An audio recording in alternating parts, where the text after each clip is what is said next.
Welcome. You're listening to the Good Girls Don't podcast with Ashleigh Ray and Verity Mansfield. This is the podcast where we smash those rules that we've been taught to follow both as men and women and burn the damn rule book. We're tackling the big issues and the issues nobody wants to talk about, and we'll be fiercely feminist about it.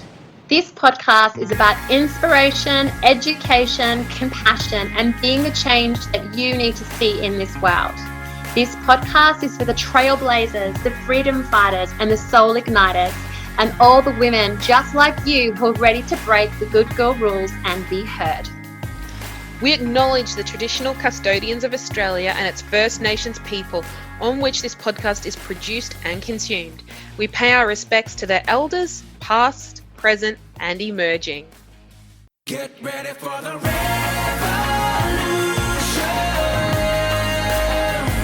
It's coming to you now. It's coming to you now. We're gonna sing it, revolution. And they'll never bring us down. No, they'll never bring us down.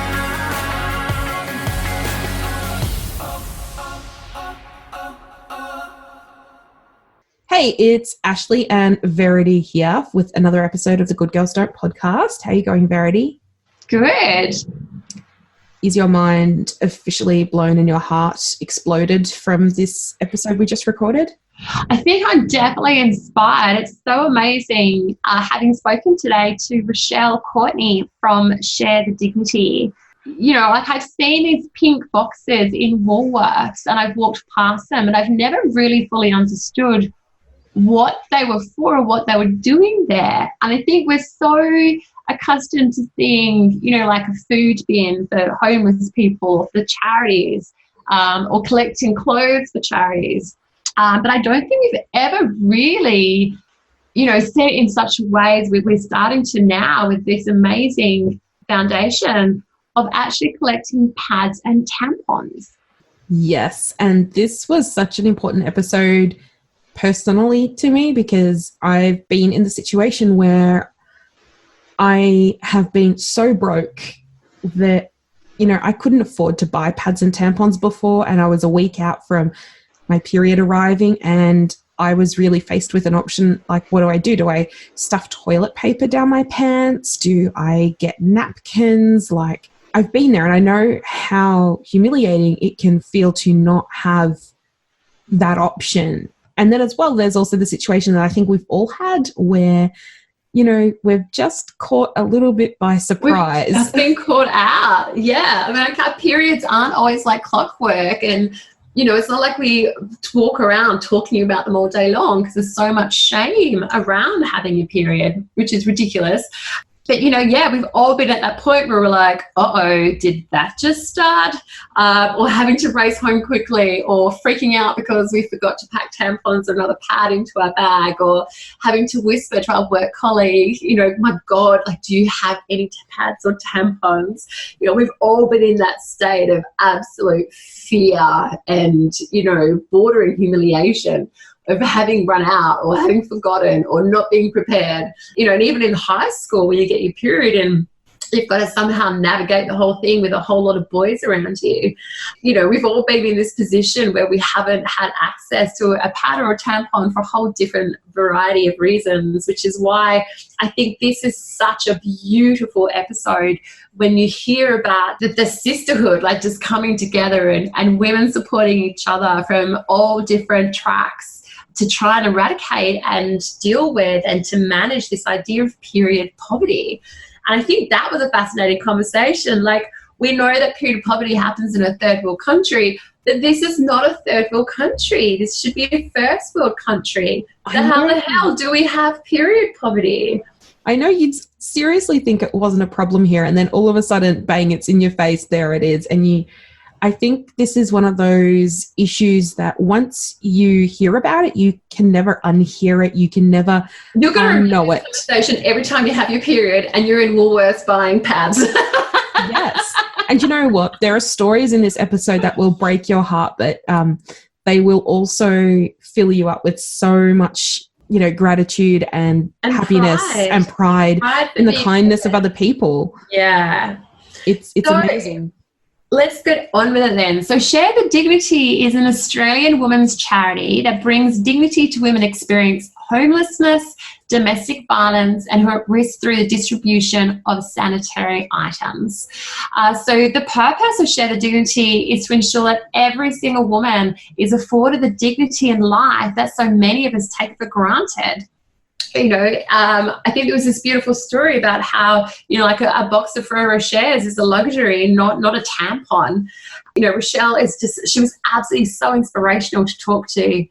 And we were asking her how she came, how did she start this foundation? And she was saying that after reading an article in 2015 that homeless women Australia-wide were making sanitary pads out of public toilet paper, out of socks, out of McDonald's napkins, because they couldn't actually afford to buy pads and tampons. Which is so horrific when you think about it. That Rochelle, who's now known as the pad lady, felt this call to action. She couldn't not do something about this. So she did not set out to be a social entrepreneur, but she has become one, and she's helping eliminate period poverty around the entire of Australia, which I think is so fantastic. It's a nationwide movement, that is happening, all because of her non-for-profit charity, Share the Dignity. And I think what's so beautiful about this is when you hear the impact it's had. They've collected more than 1.9 million packets of sanitary items since it's found.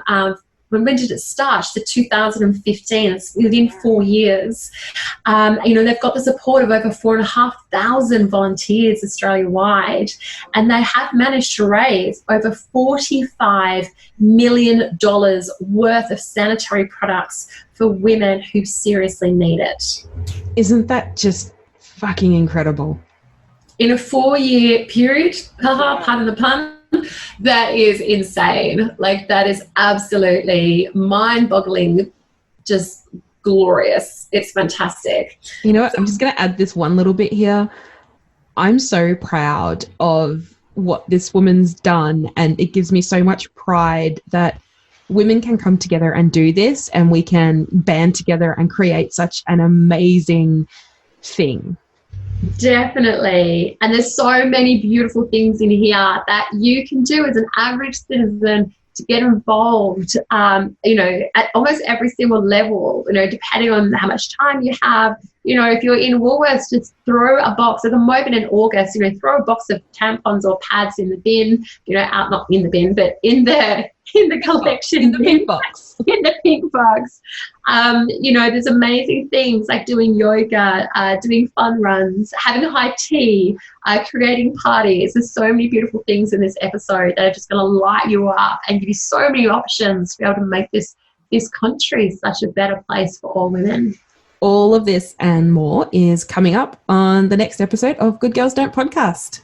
Get ready for the revolution.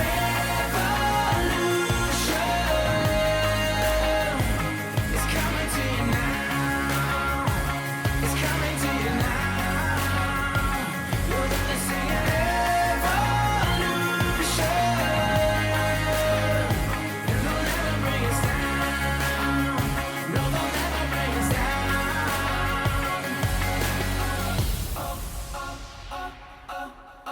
Rochelle, can you please tell us what period poverty is? I sure can. Period poverty is when a woman or a girl or a person is unable to afford the very basics to deal with their period. So not able to afford pads, tampons, menstrual cups, period pants, whatever it is, they cannot afford to deal with their own period. Wow. And what do they do instead? Oh, boy, I've heard some brilliant stories. But, I've heard people using socks, kids at school using socks in their underpants. I've heard drought-stricken farming women who use threadbare towels to be able to deal with their period. I've heard tampons being inserted for days because they are spreading them out. I've heard of Catherine. I was in Catherine once and heard a woman say that she used mattress foam to deal with her period. Nah. I've heard of women using the cutting up nappies and using bits to make their own pads because that was cheaper. I've heard of McDonald's napkins because those McDonald's napkins are specifically really much better than anything else, and newspaper. So, you know, I just couldn't fathom what that anxiety would cause me to deal with my period using those things. And how did you come across this? How did you become aware? I mean, we hear about programs overseas, like, you know, in like countries in Africa, you know, third world countries where there is period poverty and girls can't even go to school because of their periods. Like we've never really thought, like I don't think our society's ever been aware that Australia has period poverty. And we do. Period poverty is so much greater than I ever imagined. So 4 years ago in March of 2015, I was sitting on my veranda minding my own business when I read an article written by Mamma Mia that talked about how many homeless women there were at that stage. And at that stage, there were 44,000 women who didn't have somewhere safe to call home. But what I read next changed me forever. I read that they were using newspaper and socks and wadded up toilet paper to deal with their period. And I, like you, I couldn't believe that it was happening in Australia. But when I Googled it a little bit more, it wasn't the first article to have ever been written. And I just thought, you know what, that's not cool. I don't want my daughters reading about it in 1 year, 2 years, 10 years' time and thinking, oh, why didn't somebody do something about that? So that's how it started. And that's what we love. We love finding these women who don't just sit there and come across something and say, oh, well, who's doing something about that? And then putting, you know, the magazine down and walking away. But women are like, you know, well, if no one else is doing something about it, then I need to. It's up to us women to look after other women. It's just, you know, the whole charity is all about women looking after women, you know, having our sisters back. There isn't a woman who wouldn't even say no to another woman coming up to her in the street and saying, hey, I got my period. I've just had an accident. Can I borrow a tampon or a pad? We'd all give generously, go, oh, here's 2 or 3. Is there anything else I can do to help? So, you know, I love that camaraderie. The fact that, you know, I don't believe that there is a woman in Australia who wouldn't be empathetic to a girl or a woman not having access to sanitary items and using wadded up toilet paper to deal with her period. Okay. I know, it happens to me at work. And all of my colleagues are throwing tampons and pads at me. Yeah, because that's what women do, right? There isn't a woman there are very, very few women who wouldn't support a sister like that. Yeah, totally. So I've got to ask a question then. If there's so many women in vulnerable situations and that, you know, struggling to, you know, provide for their own period and all that, what are the actual consequences of like not having a tampon or a pad? Like, what does this mean for those women? Well, you know, we'll probably get into this, but I designed a vending machine that dispenses a free period pack. And when we put this vending, and we have 150 of them around Australia now, but when we were installing one into a Cairns a community centre that helps women who fled domestic violence. And the woman had said, you know, this is the 4th time I've come in here. I came in here battered and bruised on Monday and I needed help with legal help. I needed help with food. I needed help to find another home. She said, this time I really am leaving. And she said, and then on Tuesday I got my period. And I just I couldn't ask those ladies for help again because I was just embarrassed. She said, and then on Wednesday the machine was put in and you have no idea the anxiety levels that dropped when I was able to deal with my period with a tampon. Wow. So we'll never know really what that feels like, but we all know what it feels like to have. I don't think Share the Dignity would even exist if I hadn't have suffered severely from endometriosis and having had 74,000 accidents in my lifetime, and the anxiety of sitting in a meeting knowing that, you know, that tampon and pad is really probably about to have had its day. And if I get up, am I going to lose blood on the back of my dress? Or do you know what I mean? Like that is a real anxiety and you can't focus. I think we all go through that. I know even being at work, like I work with a lot of men and we have an open planned office and the female toilets are right, like you've got to walk through past all these men to get to the toilets. And it's kind of like that, you know, when you're like, oh, hang on a second, like I don't think that's good. And you know, like you can feel it. And so you're kind of looking at how far you've got to get, how many people are around you, whether the guy sitting next to you is going to notice, whether, and I even know for myself even now, and I've got access to pads and tampons, is just that whole thing of, you know, the days I've got my period, you know, I need to wear longer shirts, so I need to take a jacket or a cardigan at work, like just in case. And I don't actually think it's ever happened to me, but it's always in my head just in case. That I need to somehow protect myself from the shame or the embarrassment or the anxiety.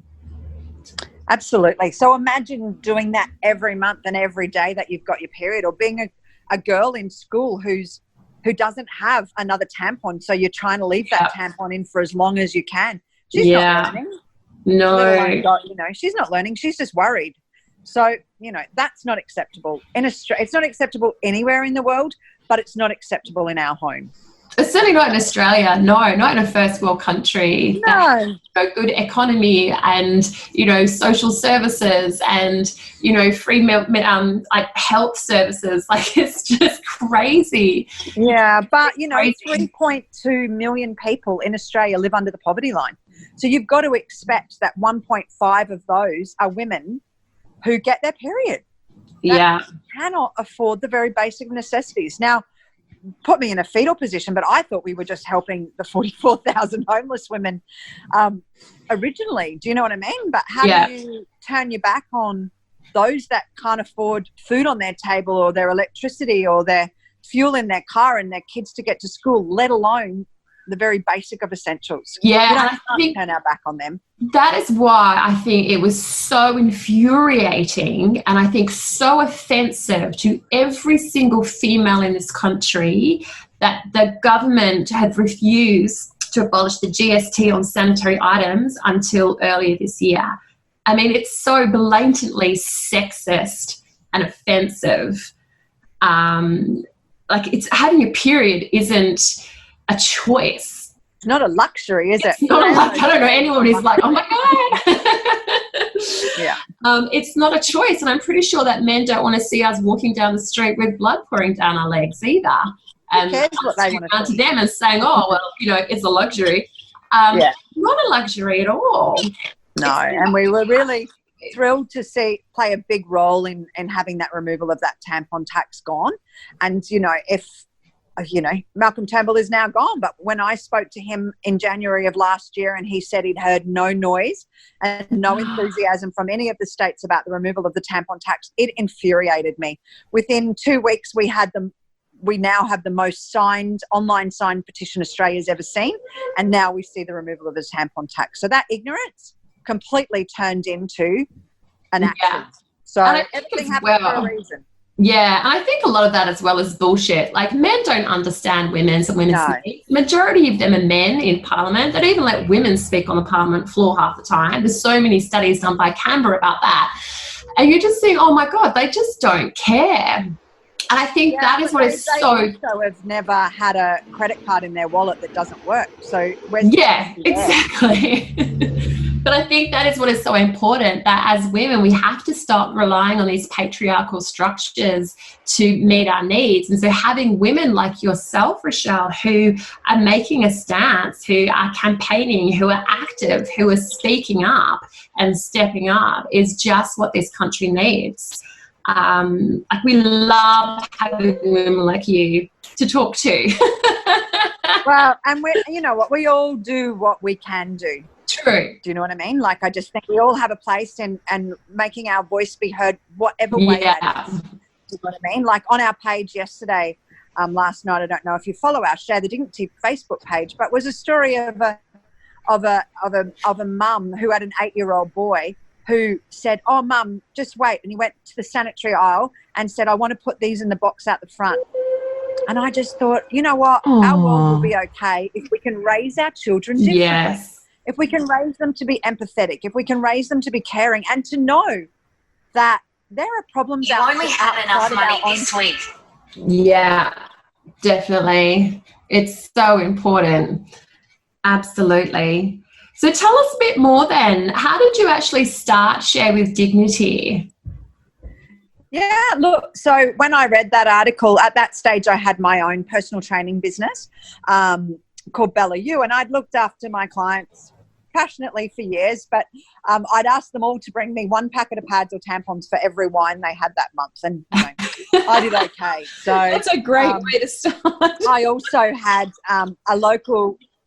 I know it all starts with wine. But yeah, so I also had a collection box, which a collection box back then was a reflex box in our local councillor's office for anyone who wasn't prepared to come near the crazy training lady down the beachfront. And you'd get burpees if you came near me. So we ended up collecting 450 packets of pads and tampons that we then distributed to 5 local charities. But it wasn't like we were giving a woman a warm jacket and it kept her warm for years. It was a monthly problem, and the problem was so much greater than I ever imagined. Like I said, I thought we were just looking after those women who'd fled domestic violence and were experiencing homelessness. We were, hearing from drought-stricken farming communities, our remote Indigenous communities, our just poverty. Poverty is on such a rise that the problem was so much greater. I set the Facebook page up on the 1st of March in 2015, so the people who donated, and mostly my clients, would know where those products had gone. And it wasn't until probably June of that year, and then somebody from a domestic violence shelter had said, can we have some more? And I said, yeah, no worries. Did a Facebook post, and it went viral. It was like I was hearing from people all over the country. How do I help? What do I do? Oh my God, this woman came into my petrol station that I was working at, and she dripped blood across the floor, and she stole a packet of pads off the counter, went into the bathroom, cleaned herself up, then returned the rest of the pads on the counter, and walked out. And she said, I didn't know what to do. I couldn't charge her with stealing. What was less dignified, stealing them or going without? And it was that very point that I thought, I can't unhear that story. Yeah. And I cannot not share the dignity outside of my own neighborhood. Do you know what? This absolutely just kind of breaks my heart and fills it back up and stitches it back together at the same time to hear those stories, because I've been there. Like, it's not fun. It really sucks, but my goodness, the good that can be done with a tampon is incredible. Yeah, that's right. The power. Well, but it couldn't happen without a ripple effect of kindness. So it could never have happened, and it wouldn't even be where it is today if the women that heard those stories also couldn't unhear them and said, I'm going to help. I'm in Melbourne. How do I help? I'm in Darwin. How do I help? That's how it all started. Just one woman helping another woman, helping another woman, helping another woman. And that's what Share the Dignity is. So, I look at it now, and we've now collected 2 million packets of pads and tampons to distribute to homelessness fantastic. To 3,500 charities that we work with. We have 4,600 of these amazing women we call Shiros. And we have probably 10 or 20 heroes in amongst our group. But nothing happens. Nothing can happen in Australia without them. So they're our most absolute valuable possession. So, donate a packet of pads or tampons into any Woolworths or any one of our collection sites. But they'll stay there if there's not a volunteer that matches them up, picks them up, counts them, and gets them out to the charities that we work with. So that's amazing. It's so amazing as well that it started off from something that you were just doing, like collecting like 400 packets, to now having this massive national impact. Yeah. But, we're in our collection drive now in August, and if we don't collect, our goal is to collect 200,000, which would be the most we've ever collected in a drive. That's our goal. But that is really only enough to last 50,000 women for 4 months. Wow. Now, we had 122,000 women turn to homelessness services last year. That doesn't include our drought-stricken farming communities or our remote Indigenous communities or the poverty-stricken women, the 1.5 million poverty-stricken women around Australia. That's so true. It's never ending. We only collect in March and in August, and then we do our It's in the Bag Christmas appeal. So It's really important for people to, just do whatever they can to make a difference. Right. Okay, I've got a question. But first of all, these, you were saying like the Share the Dignity boxes that are outside of Woolworths at the moment, people can recognise them by they're the big pink boxes, aren't they? Yeah, they certainly are. And out the front. And what do people need to do? They need to go into Woolworths. They need to buy pads. Is it just pads and tampons? No, we'll take the pads and tampons, menstrual cups, period-proof underwear, incontinence pads. pants, any of those sorts of things. We need them. So, yeah, and just pop them in the box after they've paid for them. Brilliant. And then Okay. a double whammy is that Woolworths give us 5 cents from the sale of every packet of pads and tampons, which has enabled us to buy another 30 vending machines just since they've come on board since Oh my March. God, I have shivers. That is so incredible. I know. I take my hat off to them because period poverty and periods is not a sexy subject. So I'm so proud to work with them because it's just, it's not a subject that lots of people want to talk about, let alone action and go, we're going to be part of the solution for that. I've got a question if I can. With all of the products that you collect, if we're going to be buying anything now, obviously people will get what they can with what's within their means, but if we can, is it better for us to look at getting a more sustainable option like a Diva cup or like a reusable pad? Look, yes, but not everybody uses them, and that's about education. That's another big component of what we do. We need to. I would absolutely love if everybody learnt to use a menstrual cup. Right? It's not always going to be fitting for everybody, but it takes away the how many we need to collect. But that is all about education. It is about educating our girls to have sustainable options. Better for the environment, better for them. They never have to go without. Right? Yeah, definitely. So how can people become a hero or a shero? Just head to our website, www.sharethedignity.com.au. Go, I want to be a volunteer, and then it's easy as. We help us 3 times a year, and it's valuable. Yeah, and what's involved in volunteering? So in our collection drives in March and August, we ask that you sign yourself up to a collection point, which means that you'll be responsible for putting up the box, collecting the donations and getting them to the charities. So it's pretty simple. And then our Christmas appeal, which is It's in the Bag, which is where Australians give a pre-loved handbag, fill it with life's necessities like shampoo, conditioner, toothbrush, toothpaste, deodorant, soap and sanitary items. They're the things that we say we all deserve, the very basic of those.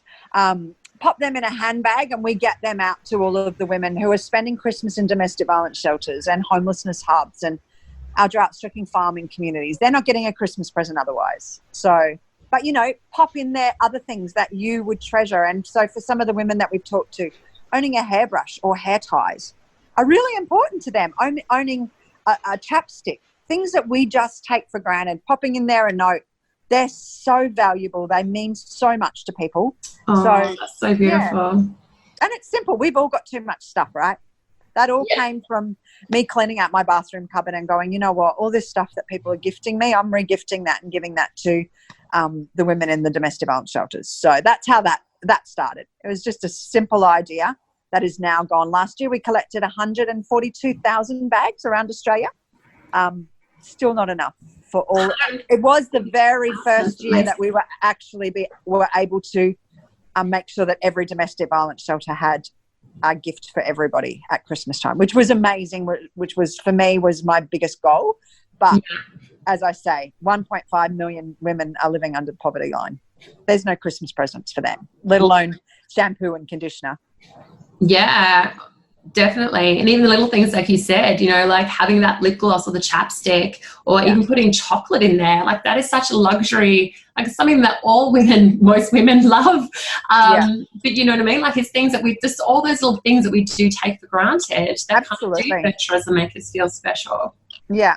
We once received a message from a lady called Jane who'd fled domestic violence and was living in her car with her 2 boys for about 3 weeks before she'd got a placement into a domestic violence shelter. And she got that placement on Christmas Eve and received a bag. In that bag was all of life's necessities. She was more excited about the toothbrush and toothpaste. It was embarrassing to actually hear how excited she was to be able to brush her teeth. It was remarkable. But also in that bag was a $20 Rockman's voucher. And she waited till her boys had gone back to school. And in February, she went into Rockman's and everything was on sale. And she bought this $20 black dress. She felt amazing in it. And she tells you that she felt like there was a guardian angel there with her. Oh, God, I'll cry. And I'm already crying. I know. We're all crying. Yeah. She got the dress anyway, and she went back and she went for a job interview in that dress, and she said she just felt amazing and she felt like there was people with her. And she got the job, and her boys were able to move out of that domestic violence shelter by Easter because so somebody amazing. cared. Yeah. Just something as much as just giving like a $20 voucher has literally turned that woman's life completely around. Absolutely. It got her the dress that she needed to get the confidence that she needed, the sense of self-worth, so that she could, turn up at a job interview, now getting paid, and she can actually support her children on her own 2 feet. Yeah. It's and such isn't that a all powerful about story. That's all about hope. That's Yeah. all about giving somebody hope that somebody else can. But you know what? As a person who gives a bag, nothing feels better. I wonder whether I'm just bloody selfish because I do it. I love it. I go into Kmart and I buy everything and I'm like, oh my God, I've just spent another $80. How did I do that? I came in here for $2 something for my dog. You know what I mean? Like, it just feels so good.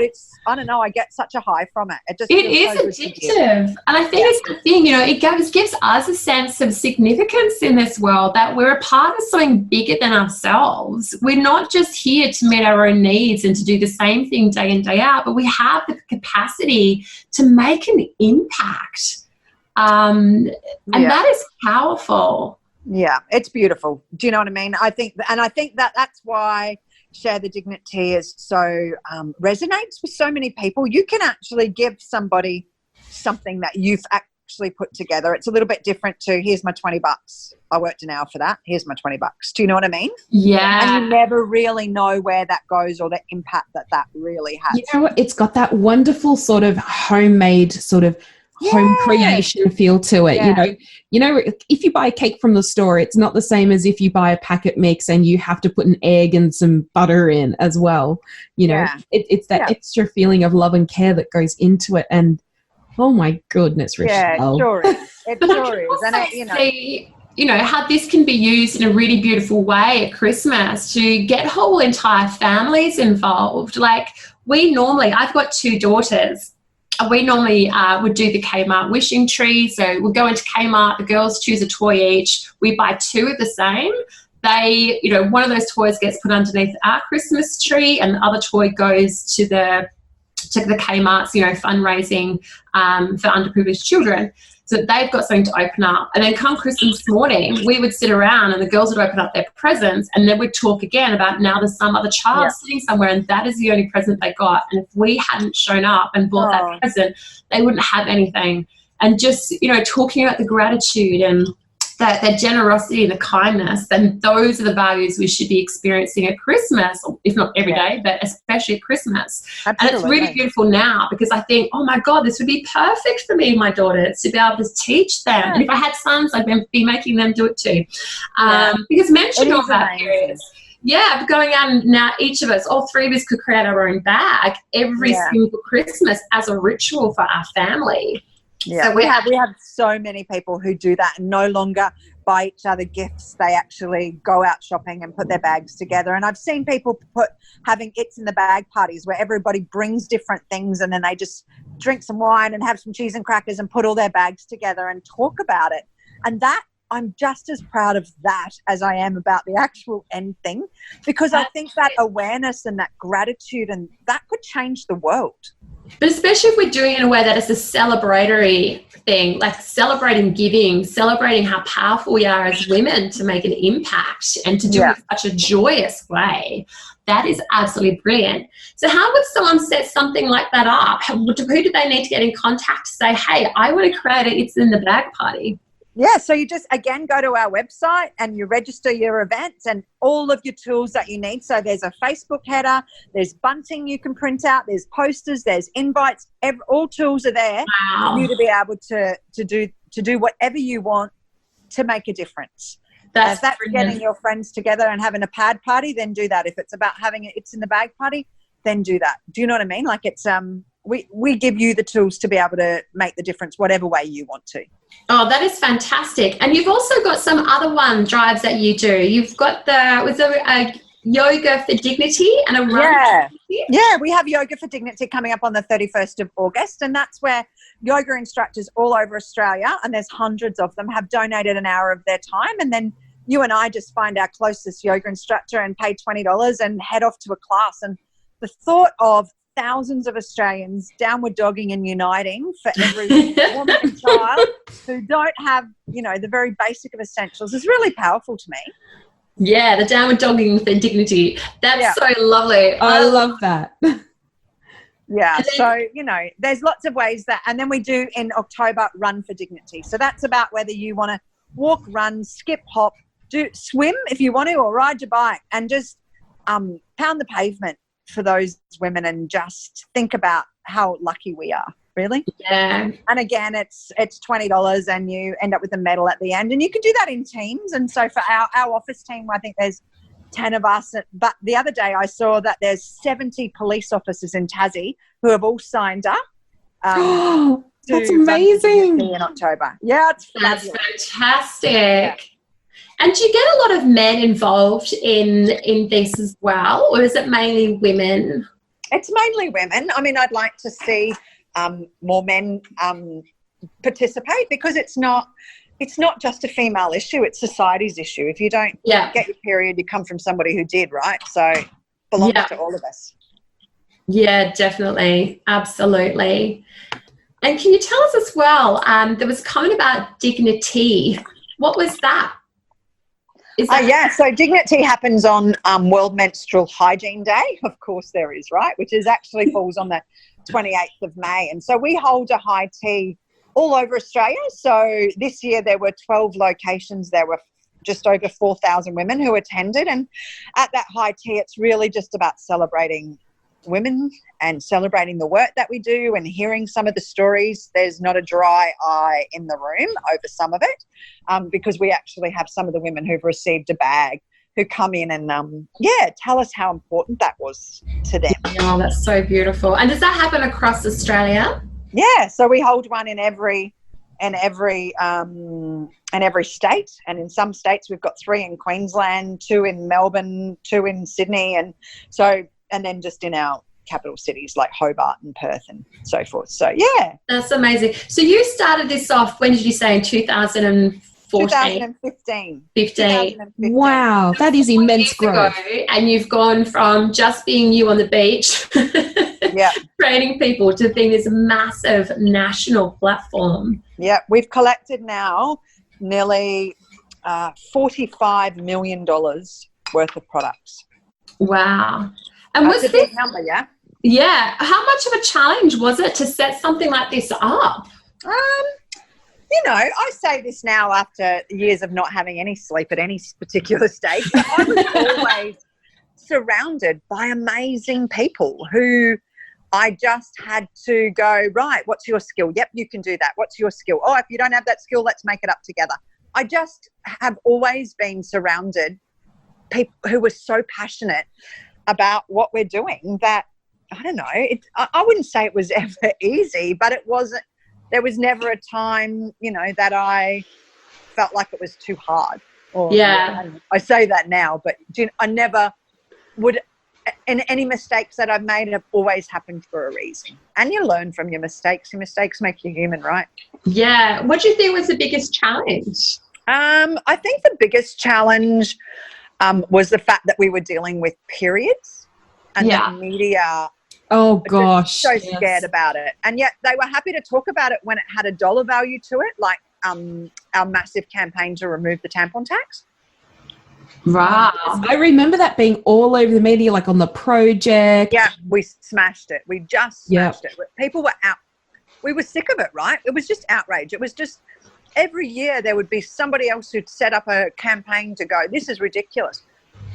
We came at it from a very different angle. We came at it from a very political angle, from a legal angle, and the people power angle. So that was it had to be different to what it was, the way it was done before. So that took up, I swear, half of my life last year. But I'm really proud of it. I'm really proud that the tax is gone, and it's something that we don't ever have to worry about again. But, logistically managing 4,600 volunteers over thousands of collection points, I think the IT side of things has been our biggest nightmare.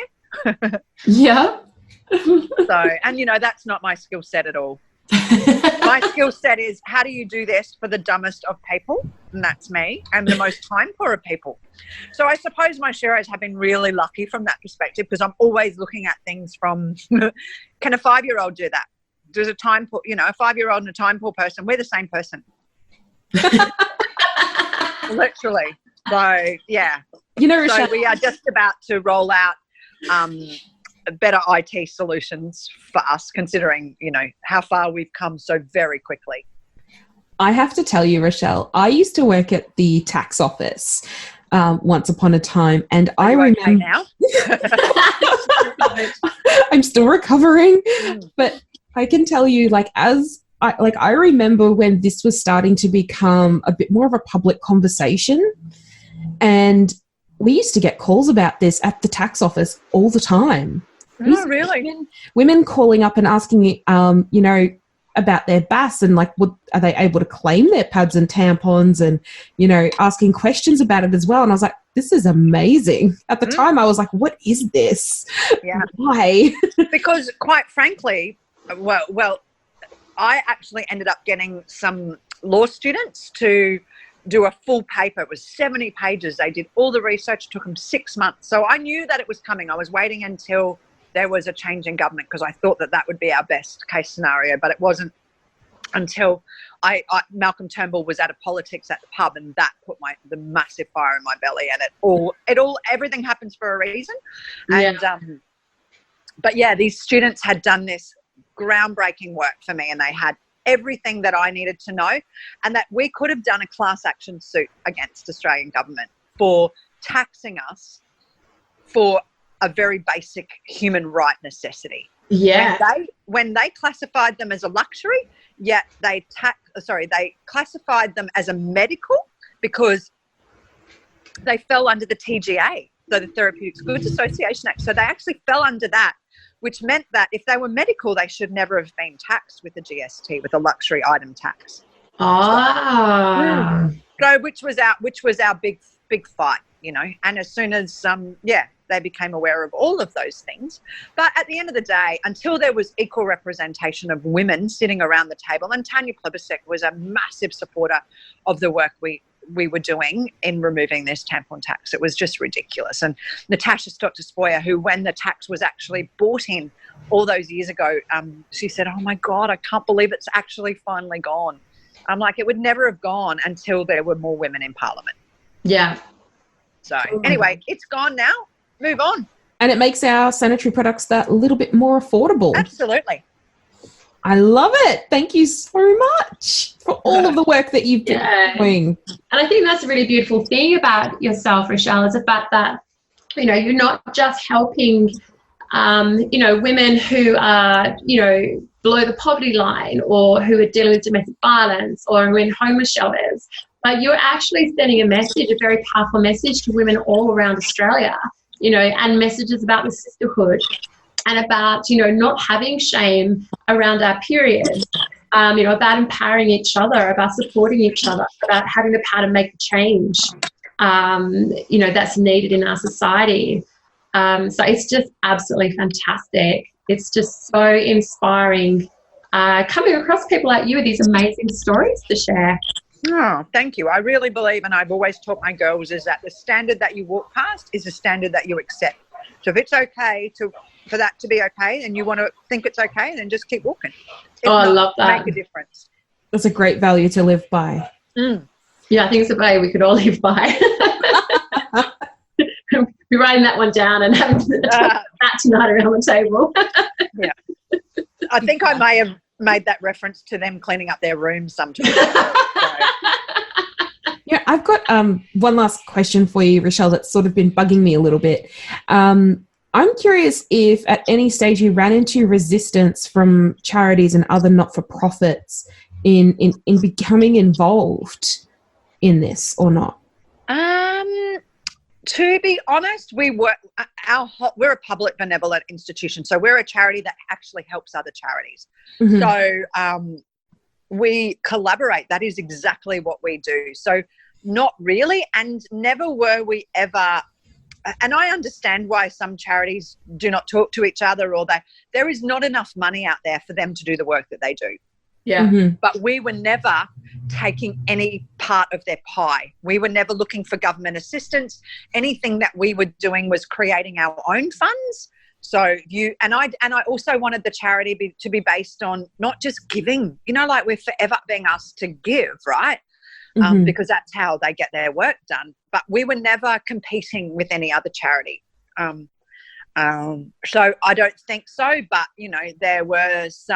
there is another charity that's set up just after us around period things. And, they weren't very nice, but if you haven't got anything nice to say, don't say anything at all, what I say.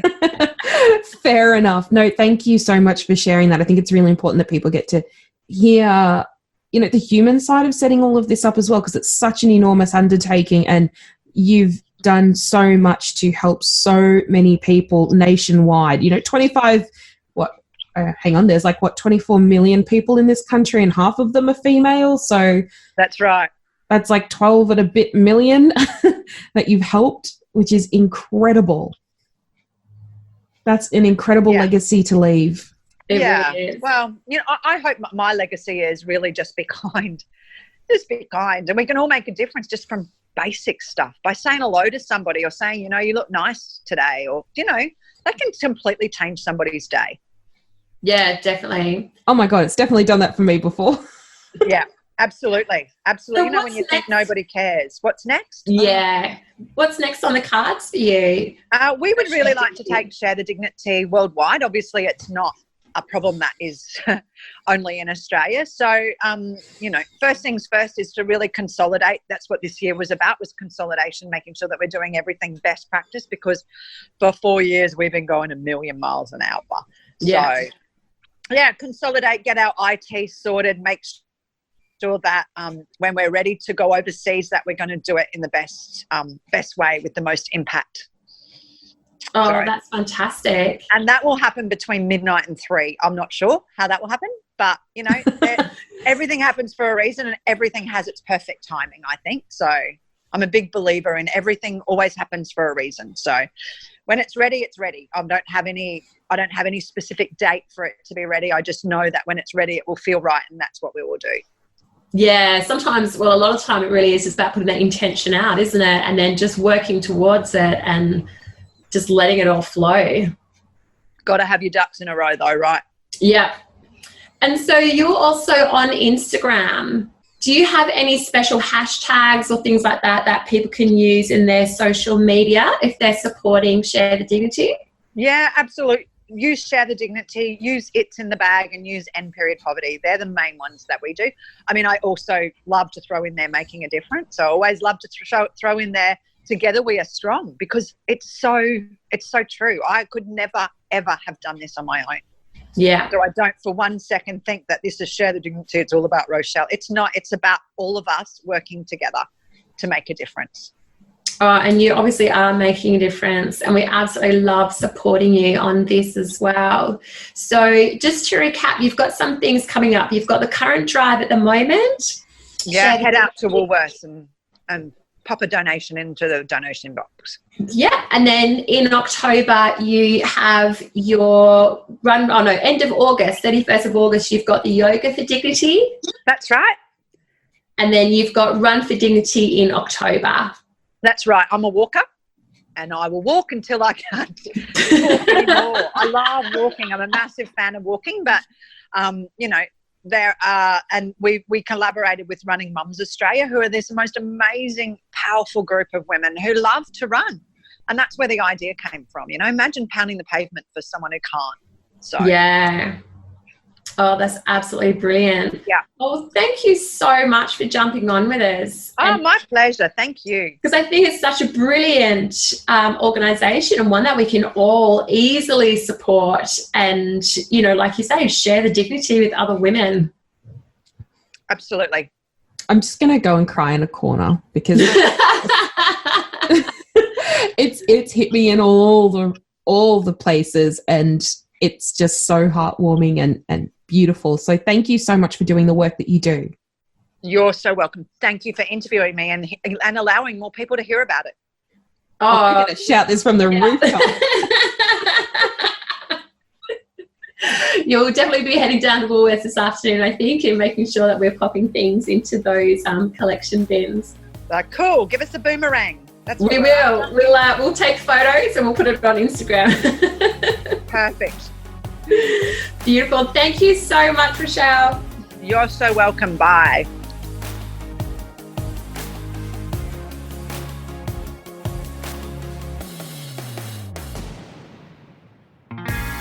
Hey, if you want to continue this conversation, head over to our Facebook page and be part of the revolution. You can find us at Good Girls Don't Podcast on Facebook. Please note we cannot create change alone. Your support, likes, comments, shares, and iTunes reviews help us to give a voice to the insanely inspirational women and the controversial issues that we discuss. If you'd like to be a part of our podcast, or if you have an issue that you have a burning desire for us to bring into the light, please contact us. With fierceness, Ashleigh And Verity. Get ready for the rain.